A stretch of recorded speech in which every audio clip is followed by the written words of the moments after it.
नमस्कार। जनमंच के इस एपिसोड में आप सभी का स्वागत है। मैं रणधीर झा।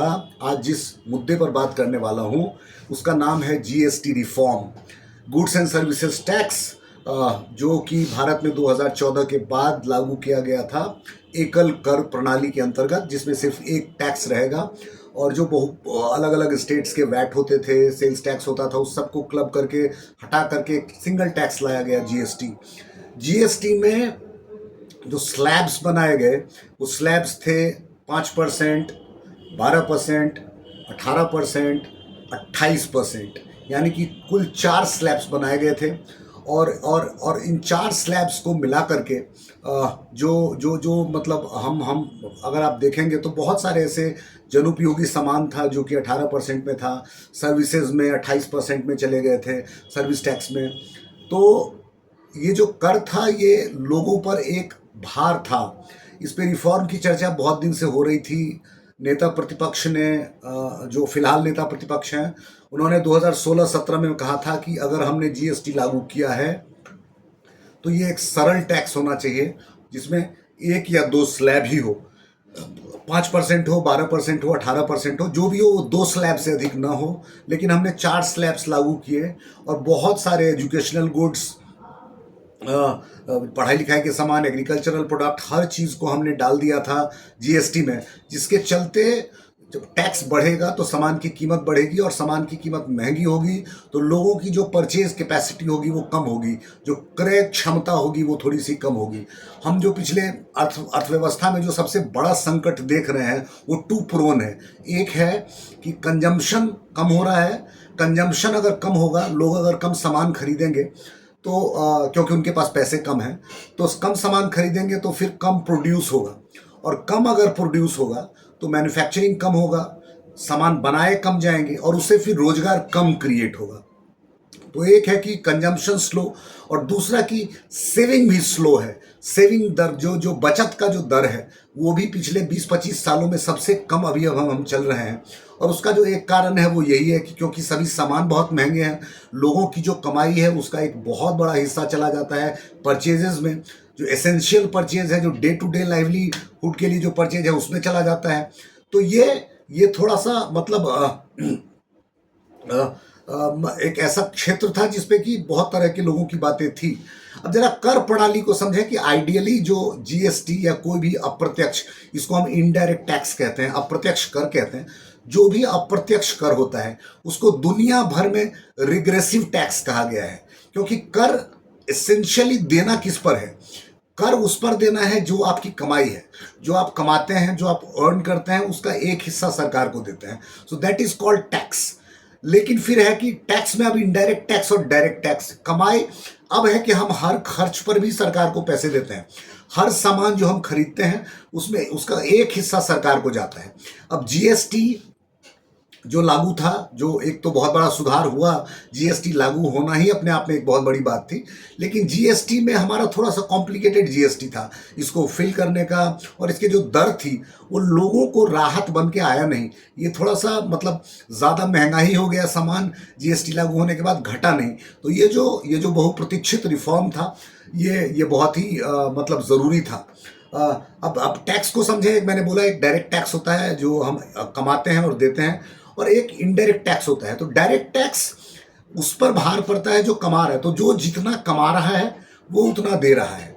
लेकिन इनडायरेक्ट टैक्स का जो भार है, जो अप्रत्यक्ष कर का जो भार है, वो समान पड़ता है सभी लोग पर, चाहे वो अमीर हो, उद्योगपति हो, गरीब हो। अगर एक पेप्सी या कोका कोला अगर कोई पीता है तो वो अगर एक गरीब आदमी पीता है वो भी भारत सरकार को उतना ही कर दे रहा है जितना एक करोड़पति आदमी पीता है। यानी टैक्स, इसमें जो दवा है वो एक मेडिसिन है। मेडिसिन में जो टैक्स है वो हर व्यक्ति के लिए समान है। तो जीएस मतलब टैक्स, जो इनडायरेक्ट टैक्स, अप्रत्यक्ष कर जो है, जो वस्तुओं पर और सेवा पर लगाया जाता है, उसका जो बोझ है वो सब पर बराबर मात्रा में पड़ता है। तो इसीलिए जो सामान्यतया, क्योंकि भारत जिस प्रकार का देश है, हम जानते हैं कि हमारी जो लगभग 60% आबादी है अभी भी, 50 से 60%, वो लोअर मिडिल क्लास और उसके नीचे ही आती है। तो ऐसे स्थिति में जबकि हमारा जो प्रति व्यक्ति आय है वो अंतर्राष्ट्रीय मानकों के हिसाब से, डेवलप्ड कंट्री के हिसाब से नहीं है, तो ऐसी स्थिति में हमको हमको लोगों पर बोझ जितना कम हो वो डालना चाहिए। तो ये बड़ा वेलकम स्टेप है कि जीएसटी के दरों में फिलहाल कमी की गई है और एक रिफॉर्म हुआ है कि अब दो दर होंगे, 5% और 18%।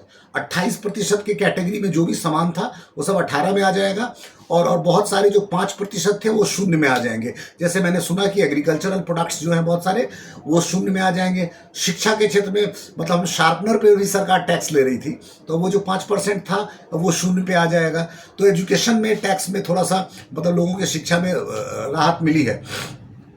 तो ये मतलब वेलकम स्टेप है, ये सब का होना चाहिए। लेकिन अभी भी अगर आप देखें तो कुछ ऐसे प्रोडक्ट्स हैं जो कि जीएसटी के से बाहर आते हैं। उसमें एक है लीकर, जिसको शराब कहते हैं, तो इस पर विवादास्पद विषय है। जो दूसरा है वो है सिगरेट, तीसरा है पेट्रोलियम प्रोडक्ट।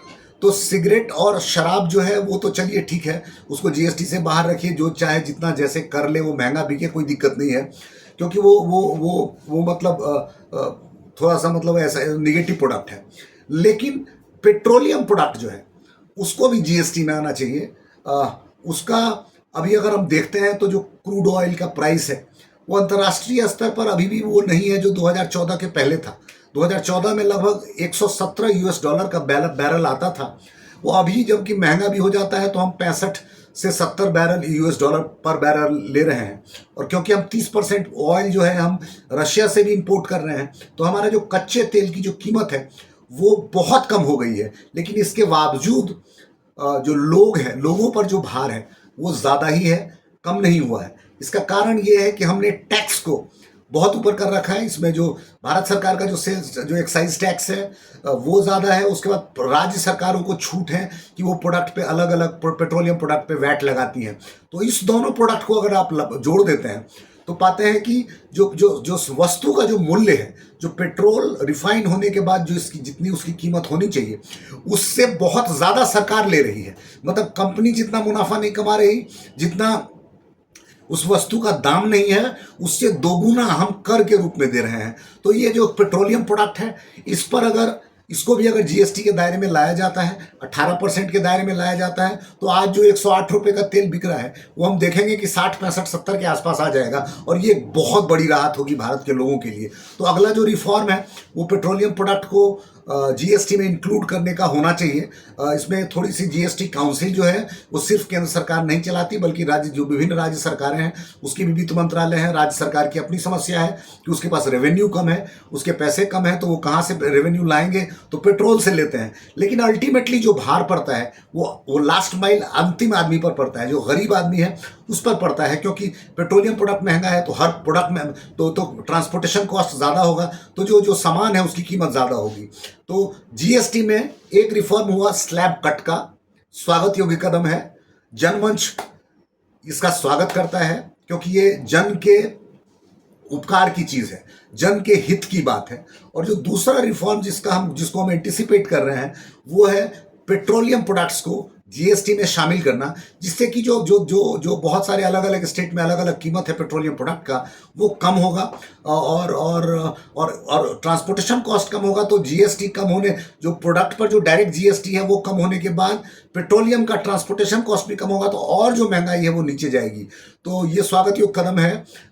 अप्रत्यक्ष कर का भार सब पर समान रूप से पड़ता है और इसलिए ये जितना कम हो सके उतना ही होना चाहिए। दुनिया भर में इसको ऐसे ही रिग्रेसिव टैक्स कहा जाता है, प्रोग्रेसिव टैक्स नहीं कहा जाता है। हमारी कोशिश ये होनी चाहिए कि लोग कमाएं ज़्यादा और कमाएं तो उस पर कर दें। अगर लोग कमा नहीं रहे हैं तो अप्रत्यक्ष रूप से, इनडायरेक्ट रूप से उनके जेब से पैसे निकालना, ये मतलब रिग्रेसिव ही कहा जाएगा। उम्मीद है कि आपको जीएसटी की काउंसिल का जो फैसला है उस पर हमारी जो चर्चा है वो पसंद आई होगी।